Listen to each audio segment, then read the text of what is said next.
누가복음 15장 3절 말씀부터 7절까지의 말씀 제가 봉독을 합니다. 예수께서 그들에게 이 비유로 이르시되 너희 중에 어떤 사람이 양 100마리가 있는데 그 중에 하나를 잃으면 99마리를 들에 두고 그 잃은 것을 찾아내기까지 찾아다니지 아니하겠느냐. 또 찾아낸즉 즐거워 어깨에 메고 집에 와서 그 벗과 이웃을 불러 모으고 말하되 나와 함께 즐기자. 나의 잃은 양을 찾아내오노라 하리라. 내가 너에게 이르노니 이와 같이 죄인 한 사람이 회개하면 하늘에서는 회개할 것이 없는 의인 99으로 말미암아 기뻐하는 것보다 더하리라. 아멘. 우리 12월 첫 번째 주를 맞았습니다. 우리 매달 첫 번째 주에 우리 함께 나누는 사명선언. 여러분 주보에 있나요? 제 모니터는 좀 꺼진 것 같은데. 자, 주보에 있는 내용을 첫 번째 페이지에 있죠. 여셔서 우리 같이 한번 나누십시다. 시작. 상항중앙장로교회는 하나님의 영광을 위하여 하나님께 예배를 드리며 사랑으로 교제하며 예수님의 제자가 되어 삶으로 복음을 전파하는 하나님의 백성입니다. 아멘. 자, 옆에 분들하고 같이 인사하실까요? 그런 교회 만드시느라 수고하셨습니다. 한번 인사하십시다. 그런 교회 이루시느라 수고가 많으셨습니다. 수고하셨습니다. 유종의 미를 잘 거두어야 합니다. 마지막 한 달 여전히 우리에게 주신 사명 잘 감당해서 칭찬받는 성도, 그리고 칭찬받는 교회 되시기를 주님의 이름으로 축원합니다. 12월 한 달 동안에도 여러분 가정에 하나님의 은혜가 풍성하기도 아울러 축원합니다. 레오나르도 다빈치라고 하는 중세에 살았던 천재적인 화가를 여러분 아시죠? 그분의 여러 작품이 있지만 그 중에 하나 모나리자라고 하는 작품을 여러분이 아십니다. 눈썹이 있느니 없느니 뭐 이렇게 논란이 되어지는 그림 중에 하나이죠. 그런데 정작 의문이 되는 것은 이 여자가 웃는 것이냐 아니면은 그저 이렇게 자조하고 있는 것이냐, 뭐 그런 것에 대한 논란이 참 많더라고요. 일반적으로는 그녀의 남편은 성공한 사업가였거든요. 그 사업가가 당시로서는 가장 유명한 화가였던 레오나르도 다빈치. 아마 그런 사람한테 이 초상화를 맡기면 돈도 상당히 줘야 하는 모양입니다. 그런 사람에게 초상화를 의뢰해 주었으니까 여인이 기뻤겠죠. 그 기쁨의 미소라는 것이 가장 일반적인 이야기예요. 그렇지만 얼마 전에 또 다른 이야기 하나를 읽었습니다. 프랑스의 그 미술사가이고 미술 평론가인 다니엘 아라스라고 하는 사람의 해석인데요. 그녀의 얼굴에 있는 미소는 인생의 덧없음을 표현하는 짧게 스쳐가는 자조적인 미소다. 이렇게 이야기를 했어요. 그러니까 즐거워 웃는 것보다는 현실이 슬퍼서 웃는다. 뭐 그런 표현일 것입니다. 그러고 보니까요. 여인은 웃고 있는데 미소를 짓고 있는데 배경에는 사람이 하나도 살지 않은 아주 삭막한 풍경이 그려져 있습니다. 어쩌면 모나리자, 모나라고 하는 말은 마담이라고 하는 뜻이에요. 그리고 리자는 이름이죠. 그러니까 리자 여사라고 하는 제목의 그림인데 이 모나리자가 살던 중세시대 이탈리아에도 우리가 사는 현재처럼 기쁨이 사라진 우울한 시대가 아니었는가 하는 생각이 들어요. 한국에는 처음 임기를 제대로 마치지 못하고 자리에서 물러나는 대통령이 생길 그런 위기를 맞고 있습니다. 소식이 궁금해서 인터넷으로 또는 텔레비전으로 뉴스를 열지만 번번이 인상을 찌푸리게 되는 그런 짜증스러운 소식으로 가득해요. 좀 어디 기쁜 소식은 없을까요? 제가 여러분에게 누가복음을 설교하고 있는데 누가복음 15장에 이르느니 기쁨의 소식으로 가득하더라고요. 자, 오늘 말씀은 우리에게 진정한 기쁨이 무엇인가에 관해 교훈하는 말씀입니다. 오늘 누가복음 15장에 있는 말씀 여러분 잘 아시는 세 가지 비유가 있습니다. 양 100마리가 있는 사람이 한 마리 양이 그 무리에서 이탈하여서 길을 잃었는데 99마리 놔두고 그 한 마리 찾아온다는 것. 10개의 동전을 가지고 있는 사람이 하나를 잃어버렸는데 비용을 들여서라도 그 하나의 동전을 찾아낸다는 것. 두 아들이 있었는데 한 아들이 아버지에게 도전적으로 재산을 달라고 해서 먼 나라로 허랑방탕하고 거지꼴이 돼서 집으로 다시 돌아왔는데 아버지가 그를 기쁘게 맞아들이고 잔치를 벌였다는 것. 이것이 누가복음 15장에 등장하는 예수님이 하셨던 많은 비유의 말씀 중에 가장 유명한 세 개의 비유의 말씀입니다. 근데 여러분, 저는 오늘 여러분에게 첫 번째 이야기만 읽어드렸습니다만 이 세 이야기를 우린 다 알잖아요. 그런데 이 세 이야기에는 두 가지 공통점이 있습니다. 그 첫 번째 공통점은 모두가 다 잃어버린 것을 다시 찾는 이야기다라는 것이죠. 자, 100마리의 양 중에 잃어버린 한 마리의 양을 다시 찾았습니다. 10 드라크마 중 하나를 잃어버렸다가 찾고요. 잃어버렸던 아들을 다시 찾았습니다. 두 번째 공통점은 뭘까요? 모두가 다 잔치로 끝난다라는 것이죠. 세 이야기에 똑같이 등장하는 단어는 즐거움이라는 단어입니다. 오늘 본문의 5절과 6절에도 즐거움이라는 단어가 있고요. 동전을 찾고 나서도 즐거웠다고 구절은 말합니다. 32절에 아들을 얻었을 때는 두말할 것도 없죠. 즐거웠습니다. 보통 즐거움이 아니었죠. 사람들을 불러 모아서 잔치를 열 정도로 기뻤다라고 말합니다. 자, 누가 하신 말씀이에요? 주님이 하신 말씀이죠. 그러니까 예수님이 그렇게 기쁘셨다라는 이야기 아닙니까? 예수님은 무엇 때문에 그렇게 기쁘셨을까요? 세상을 살아가시며 정말로 답답하고 어렵고 힘들고 도전받는 수많은 상황이 있었음에도 불구하고 오늘 주님은 오랜만에 기쁨에 관한 이야기를 하십니다. 주님을 기쁘게 했던 건 뭘까요? 자, 주님은 이야기 한 편을 마치실 때마다 그 이유를 이렇게 밝히십니다. 누가복음 15장 7절의 말씀에 보니까 내가 너희에게 이르노니 이와 같이 죄인 한 사람이 회개하면 하늘에서는 회개할 것 없는 의인 99으로 말미암아 기뻐하는 것보다 더하리라. 자, 다시 15장 10절의 말씀에 보면 내가 너희에게 이르노니 이와 같이 죄인 한 사람이 회개하면 하나님의 사자들 앞에 기쁨이 되느니라. 세 번째 이야기는 설명할 필요도 없는 것이죠. 아들이 돌아왔습니다. 탕자가 회개하고 돌아오면 아버지는 그 냄새나는 얼굴에 볼을 비비고 입을 맞추고 최고로 신기고 입히고 치장을 합니다. 그리고 온 동네 사람들을 다 모아서 살진 송아지를 잡아 잔치를 열죠. 이것이 하나님의 이야기라는 것은 설명할 필요도 없지 않아요? 그렇다고 하면 주님을 기쁘시게 하는 건 뭘까요? 천국을 떠들썩하게 하는 파티는 도대체 언제 열립니까? 다른 데가 아니라 잃어버린 영혼이 하나님께로 돌아올 때입니다. 죽었다가 다시 살아나기 때문이죠. 그 어떤 것도 천국의 이 기쁨을 대신할 수가 없어요. 누군가가 학교를 졸업합니다. 축하할 만한 일인가요? 당연하죠. 축하할 만한 일이죠. 얼마나 힘들게 공부를 하고 얼마나 애를 써서 학위를 얻고 또 상급 학교에 진학하게 되겠습니까? 누군가 개업을 합니다. 예, 그것도 축하할 만한 일입니다. 이쁜 아기를 낳습니다. 출산을 하는 건 축하할 만한 일입니다. 돈을 벌고 지위가 높아지는 것 우리는 참 좋아하는 일이고요. 그리고 축하를 받아 마땅한 일입니다. 그러나 말입니다. 이 정말로 기쁘고 좋은 일이 우리의 삶 속에 일어나도 천국에서는 잔치가 열리지는 않습니다. 하지만 한 영혼이 죽었다가 다시 살아나면 누군가가 구원의 사람이 되어지면 천국에서는 파티가 시작되고 하늘의 아버지는 기뻐서 춤을 추십니다. 이게 천국의 기쁨입니다. 브라질은 축구를 잘하는 나라로 유명합니다. 곳곳마다 브라질은 조금 가난한 나라잖아요. 그런데도 시골 동리를 다 지나가도 깜짝 놀란 것은 제가 선교지를 방문했을 때 보통 선교지는 좀 오지에 있지 않습니까? 브라질 선교지에 방문했을 때에도 그 시골 동네 아이들이 축구를 하는 곳은 다 잔디구장이더라고요. 얼마나 놀랐는지 몰라요. 브라질 커피 유명하죠. 그런데 아십니까? 브라질의 최고의 수출품은 커피가 아닙니다. 뭘까요? 축구 선수예요. 브라질에서 외화를 가장 많이 벌어들이는 것은 축구 선수를 외국에 임대해서 벌어들이는 돈이라고 해요. 그러니까 그렇게 축구를 잘합니다. 아이들도 현란한 몸짓으로 축구를 정말 잘하더라고요. 자, 전체적으로 축구를 잘합니다만 그 나라에도 꼴찌는 있겠죠. 1, 2, 3등 순서 매기면 제일 못하는 팀이 있을 거 아닙니까? 예, 그런 만년 꼴찌를 면하지 못하던 축구팀이 있었죠.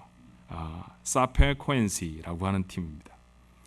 그런데 그들이 대단한 도전을 받았던 것 같아요. 얼마나 열심히 연습을 했는지 몇 년 전부터는 시합마다 이깁니다. 그래서 결국에는 남미에 있는 축구 잘하는 나라들끼리 하는 국제 축구 경기에 결승전에 오르게 됐어요. 2016년 올해입니다. 11월 29일 며칠 되지 않았죠?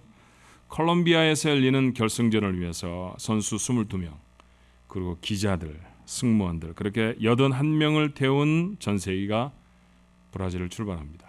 그런데 콜롬비아에 도착할 수가 없었어요. 연료 부족으로 비행기는 추락했고 75명이 사망했습니다. 살아남은 사람은 6명밖에 되지 않죠. 온 브라질이 슬픔에 잠겼고 축구 경기가 열릴 때마다 경기장은 애도하는 것으로 시작을 했습니다. 비극적인 사건입니다. 그런데 여러분, 모든 신문 매체가 모든 인터넷 방송 매체가 다 이 사건을 헤드 타이틀로 보고를 하고 보도를 해 주었습니다만 그 보도 다는 보지 못했습니다만 대부분은요. 81명 중에 사망은 75명이고 생존은 6명이라고 하는 소식을 전했어요. 다른 명단은 없었습니다. 나이가 몇 살이고 포지션이 무엇이었으며 얼마나 축구를 잘하는 사람이었고 어떤 사람은 카메라 기자였고 어떤 사람은 리포터였다는 이야기는 거의 없었습니다. 그들이 보고해 주었던 명단은 딱 2가지였죠. 생존자와 사망자였습니다.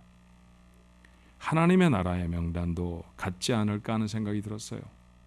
구원받은 사람과 멸망할 자라고 하는 명단 말입니다.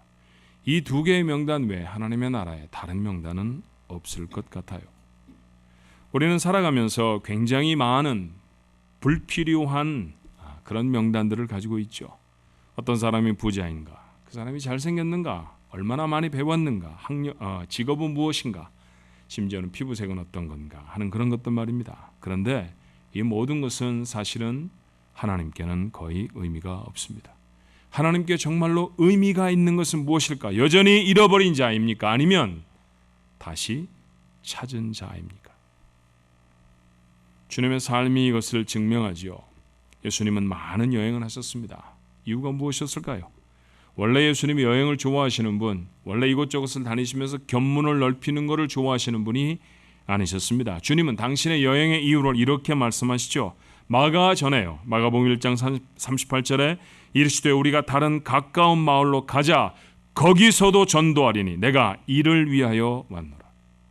주께서 한 마을에서 다른 마을로 옮겨가시고 또 다른 마을로 고단함을 무릅쓰고도 옮겨가신 이유는 전도하기 위함이셨습니다. 잃은 자를 찾아가는 것보다 더 중요한 일이 예수님에게는 없었죠. 정말 그랬을까요? 예, 정말 그랬습니다. 예수님이 한 번은 사마리아 성에 가셨죠. 점심시간이라 매우 시장하셨습니다. 그래서 제자들을 다 풀어 마을에 보내시면서 먹을 것을 좀 가져오라고 하셨어요. 시장하셨다고 성경은 기록하고 있기도 합니다. 그런데 주님은 제자들이 먹을 것을 가지고 돌아오는 그 사이에 한 비천한 사마리아 여인에게 복음을 전하셨습니다.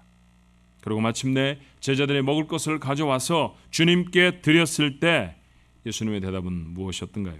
요한복음 4장 31절로 33절에 이렇게 말하죠. 그 사이에 제자들이 청하여 이르되 랍비여 잡수소서. 이르시되 내게는 너희가 알지 못하는 먹을 양식이 있느니라. 제자들이 서로 말하되 누가 잡수실 것을 갖다 드렸는가.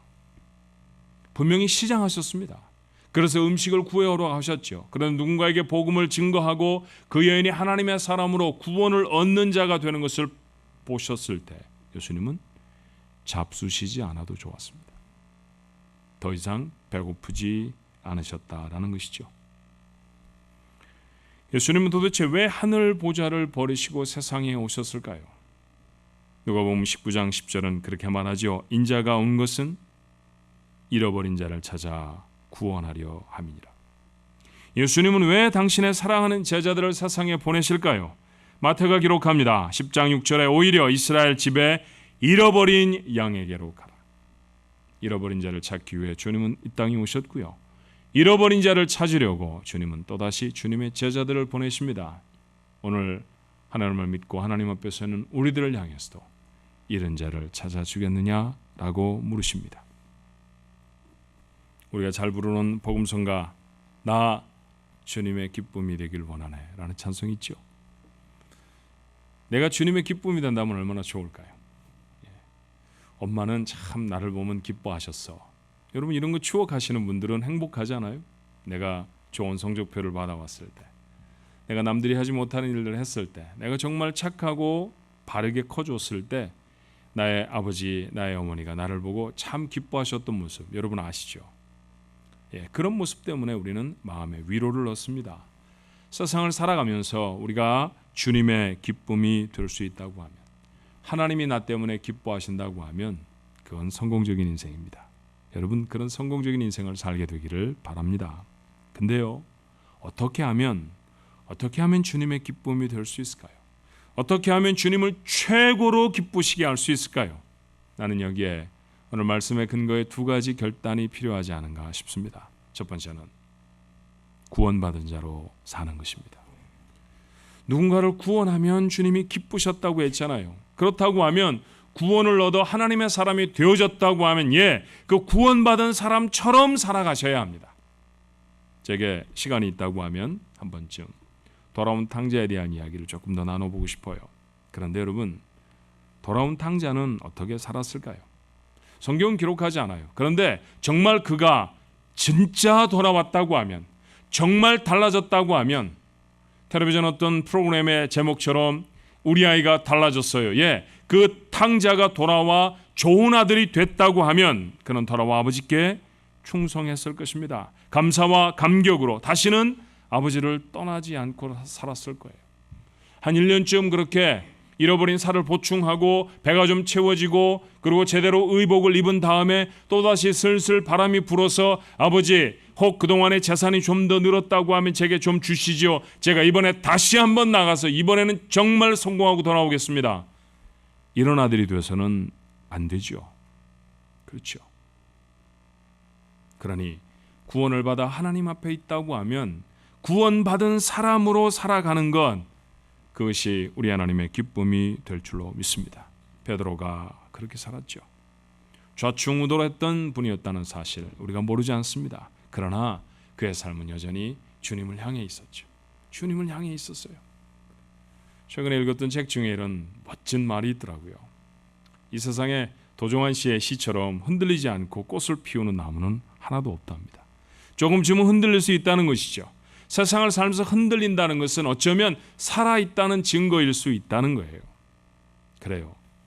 북극을 가리키는 나침판 어떤가요? 흔들리면서 북쪽을 가리키죠. 그런데 흔들리지 않는 나침판은 고장난 거라는 거예요. 그 말이 제게 참 위로가 됐습니다. 여전히 우리는 주를 향해 있어야 합니다. 흔들립니다. 어떤 데 세상으로 좀 치우치기도 하고요. 다시 주일에 예배를 드리면서 하나님께로 자리를 잡기도 하고 우리 그렇게 조금씩 흔들립니다. 그러나 북쪽을 가리켜야 할 나침판이 아예 동쪽을 가리키고 있는 삶이 돼서는 안 되죠. 그건 폐기하고 버려버려야 합니다. 아예 흔들리지도 않는다고 하면 몹쓸, 다시는 사용하지 못할 나침판인지도 몰라요. 흔들렸다는 것 때문에 실망하지 마십시오. 중요한 것은 내가 여전히 주를 향해 있는가라는 것입니다. 내가 여전히 구원의 백성으로 살아가는가, 내가 정말로 구원의 감격을 안고 하나님이 원하시는 삶을 살아가기 위해 고민하고 있고 그 고민을 기도로 승화시키고 있는가, 그것이 우리 삶에 정말로 중요한 일이라는 것이죠. 이 일을 위해 주님이 생명을 주셨습니다. 여러분, 주님이 내게 생명을 주셨습니다라는 이야기 우리가 정말로 많이 합니다. 근데 이걸 바꾸어 말하면 뭘까요? 주님에게는 내 구원이 당신의 목숨보다 소중했다는 말입니다. 이게 우리에게 감격이 되어야 합니다. 그러므로 구원의 삶을 지켜야죠. 그것이 주님의 기쁨이 되는 길인 줄로 믿습니다. 그렇게 사는 것이 천국 백성의 마땅한 삶이에요. 또 하나, 천국은 언제 잔치를 연다고요? 주님은 언제 기쁘시다고요? 우리 하나님 아버지는 언제 춤을 덩실덩실 추시며 기쁘시다고요? 잃어버렸던 하나를 찾아 주께로 돌리면, 그렇게 한 영혼이, 한 아들이, 한 딸이 자신에게로 돌아오면 천국의 잔치가 시작되어지고 주님은 기쁘시다고 했습니다. 그러니 주님을 기쁘시게 하는 것은요, 잃어버린 자를 찾아 드려야 합니다. 주님, 제가 돈을 많이 벌었습니다. 아무리 동그라미가 많이 찍혀진 은행 통장을 하나님 앞에 보여도 하나님의 마음은 크게 감동되지 않을 것 같아요. 아무리 높고 아무리 대단한 자리에 올랐다 할지라도 어쩌면 그것은 하나님의 큰 기쁨은 아닐지 모릅니다. 그런데 한 영혼을 건져서 주께로 돌려드리면 그것은 말도 할 수 없이 큰 기쁨이죠. 반성부터 해보십시오. 한 영혼이 구원을 받았다는 소식에 여러분은 만사를 제쳐두고 기뻐하셨습니까? 예수님을 닮는다는 것, 그것은 예수님의 기쁨이 내 기쁨이 되는 것 아닙니까? 주님은 춤추실 만큼 기쁜데 나는요, 천국은 잔치소리로 요란한데 나는 탕자의 형처럼 심통이나 부리고 있는 것은 아닙니까? 우리는 얼마나 잃어버린 영혼을 찾아 나서나요? 주님은 천국을 떠나 세상으로 잃어버린 자를 찾으러 오셨습니다. 그러나 나는 이웃집에도 가지 않습니다. 외국이야 두말에 무엇할까요? 구경을 하기 위해서 외국 여행은 합니다만 잃어버린 영혼을 찾기 위해 돈을 들여 외국에 날아가는 사람은 정말로 적습니다. 주님은 사마리아 여인을 만나기 위해 곁을 비워두시고 기다리십니다. 그러나 우리는 잃어버린 한 영혼을 돌아오게 하기 위해 식탁에 수저 한 벌을 더 놓는데도 인색합니다. 우리는 주님 닮은 사람들입니까? 우리는 세상에 살지만 세상의 것은 아니라고 했죠. 빌립보 교회 성도들을 향해 바울은 이렇게 말해요. 빌립보 3장 20절에 그러나 우리의 시민권은 하늘에 있는지라 거기로부터 구원하는 자 곧 주 예수 그리스도를 기다리노니. 세상에 살지만 그 사람이 소아시아 사람이든 그 사람이 그리스 사람이든 그 사람이 이탈리아에 살고 있던 사람이든 그 시리의 시리즌이 아니라 하나님 나라의 시민이라는 것이죠. 그러므로 우리를 진정으로 기쁘게 하는 것은 세상의 것이 아닙니다. 우리는 한국 최초의 여자 대통령이 상기된 얼굴로 얼마나 기뻐하며 취임식을 치루었는지를 얼마 전에 보았습니다. 그런데 일장춘몽, 한낱의 봄 꿈처럼 사라져 버리지 않았습니까?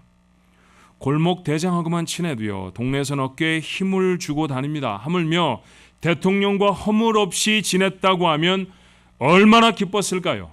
하지만 그 기쁨은 채 5년이 되지 못해 감옥의 추억으로 둔갑해 버렸습니다. 그 감옥에 잡혀있는 그분이 가지셨던 많은 자산들, 좋은 빌딩, 대단히 넓고 화려하게 치장이 되어져 있는 집, 사람들의 부러움을 샀을지 몰라요. 야, 정말 좋은 집에 사시네요. 정말 돈을 많이 가지셨군요. 라고 들었을지 몰라요. 그러나 그 자랑스러움은 지금은 수치와 치욕으로 바뀌어져 있습니다. 이런 역사적인 사실, 이것은 그랬을 것입니다라고 하는 소설을 읽는 게 아니잖아요. 사실입니다. 이 역사적인 사실을 귀가 따갑게 들으면서도 여전히 세상의 기쁨을 추구하며 사는 삶이라고 하면 미련한 사람이라 하지 않겠습니까? 천국 백성의 기쁨은 천국의 기쁨을 따로 가지고 있습니다. 시간이, 상황이 앗아가지 못할 기쁨입니다. 천국의 주인 되신 주님의 기쁨이 무엇이었나요? 한 영혼이 주께로 돌아오는 것이었습니다. 그 영혼이 하나님의 백성으로 살아가는 모습입니다. 이것이 천국의 백성이 되어진 우리의 기쁨이 되어야 할 줄로 믿습니다. 레오나르도 다빈치의 이야기로 시작을 했죠. 그의 임종의 이야기를 하며 설교를 마치려고 해요. 만년에 레오나르도가 병상에 있을 때 그의 예술적 세계를 후원해 주었던 프랑스의 왕, 당시의 황제였던 프란시스 1세가 그의 병상을 찾아왔다고 합니다. 그런데 누워있는 죽어가는 레오나르도가 왕에게 부탁을 합니다. 폐하, 사제를 불러주십시오. 아니, 사제는 뭐 하려고? 세례를 받으려고 합니다. 정말 아이러니하지 않아요? 수많은 성화를 그렸던 사람입니다. 예수님의 모습도 그리고 무슨 교회의 모습도 그리고 선지자들의 모습도 그렸던 레오나르도가 아직 세례를 받지 않았다는 것이죠. 전기에 의하면 지나치게 결벽했다는 거예요. 내가 정말 세례를 받을 만큼 믿음이 있나? 뭐 이런 생각을 했겠죠. 그의 상황이 어쩌면 그런 것들을 허락하지 않았을지도 모릅니다. 그래서 미루어 두었던 세례를 받고 싶다고 요청했어요. 병상 세례를 그가 받는 자리에 제자이자 그리고 자신이 그렸던 모든 것들을 다 물려주었던 제자 프란시스코 멜지라고 하는 사람이 곁에 있었습니다. 그는 후에 회고록에 그렇게 써요. 스승 레오나르도의 얼굴에 그처럼 행복한 미소가 떠오르는 것은 한 번도 볼 수가 없었습니다. 부와 명성을 다 가지고 있는 사람이었잖아요. 그런데도 세상을 자주하는 미소를 아름다운 여인의 얼굴에 그려놓을 수밖에 없었던 화가 아니었습니까? 근데 그가 구원의 확신을 갖고 세례를 받을 때 그의 일평생 한 번도 담아보지 못했던 미소를 담았다는 것이죠. 그것은 돈이 준 기쁨이 아니었습니다. 세상의 명성이 준 기쁨이 아니었다는 거예요. 확인할 수 있지 않습니까? 한 인간에게 완벽한 그리고 영원한 기쁨을 주는 것은 구원받음입니다. 그러므로 누군가를 그 구원으로 초청하는 것이야말로 다른 사람에게 베풀 수 있는 최고의 선물 아닙니까? 이 구원의 초청이 이루어지는 사건, 이것이 주님의 기쁨이고 천국의 기쁨이라고 성경은 말합니다. 이 기쁨을 주님께 드리는 사람이 됐으면 좋겠습니다. 그 사람은 이 땅에서 천국의 기쁨을 누리며 사는 행복한 인생이 될 것입니다. 여러분과 제 인생이었으면 좋겠어요. 올해가 다 저물어가죠. 하고 싶은 일들 마저 열심히 하시려고 애를 쓰실 것입니다. 그런데 그 목록의 첫머리에 누군가를 구원하리라 이 이야기를 넣는 것은 어떨까요?